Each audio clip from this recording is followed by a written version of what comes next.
ಮನೆಯಲ್ಲಿ ಗುಂಡಿ ತೆಗೆದು ನಿಧಿಗಾಗಿ ದತ್ತು ಪೋಷಕರಿಂದ ಮಗು ಬಲಿಪೂಜೆ ಮಾಡಿರುವ ಘಟನೆ ಹೊಸಕೋಟೆ ತಾಲೂಕಿನ ಸೂಲಿಬೆಲೆಯ ಜನತಾ ಕಾಲೋನಿಯಲ್ಲಿ ನಡೆದಿದೆ. ಬಲಿಪೂಜೆ ಆರೋಪದ ಮೇರೆಗೆ ಮನೆ ಮೇಲೆ ದಾಳಿ ನಡೆಸಿದ ಜಿಲ್ಲಾ ಮಕ್ಕಳ ರಕ್ಷಣಾ ಘಟಕ ಮತ್ತು ಮಕ್ಕಳ ಸಹಾಯವಾಣಿ ಅಧಿಕಾರಿಗಳು ಮಗುವನ್ನ ರಕ್ಷಣೆ ಮಾಡಿದ್ದಾರೆ.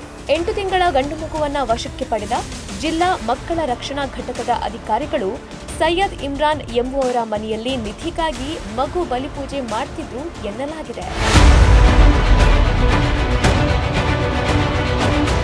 8 ತಿಂಗಳ ಹಿಂದೆ ಬೇರೆಯವರಿಂದ ಗಂಡು ಮಗುವನ್ನ ಖರೀದಿಸಿದ ಆರೋಪಿಗಳು ನಿನ್ನೆ ಹುಣ್ಣಿಮೆ ಹಿನ್ನೆಲೆ ಮಗು ಬಲಿ ಕೊಡ್ತಿದ್ದಾರೆ ಅಂತ ಮಕ್ಕಳ ಸಹಾಯವಾಣಿಗೆ ಕರೆ ಮಾಡಿದ್ದರು.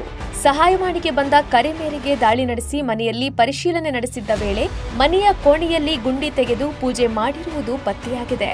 ಗುಂಡಿ ತೆಗೆದು ಪೂಜೆ ಮಾಡಿದ್ದ ಹಿನ್ನೆಲೆ ಮಗುವನ್ನ ಶಿಶು ಕೇಂದ್ರಕ್ಕೆ ರವಾನಿಸಿ ತನಿಖೆ ನಡೆಸಲಾಗುತ್ತಿದೆ.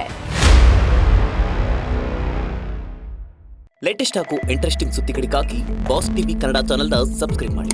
ಹಾಗೆಯೇ ಬೆಲ್ ಐಕಾನ್ ಪ್ರೆಸ್ ಮಾಡಿ. ಇದರ ಜೊತೆಗೆ ಫೇಸ್ಬುಕ್, ಇನ್ಸ್ಟಾಗ್ರಾಮ್, ಎಕ್ಸ್ ನಲ್ಲೂ ಮಿಸ್ ಮಾಡದೆ ಫಾಲೋ ಮಾಡಿ.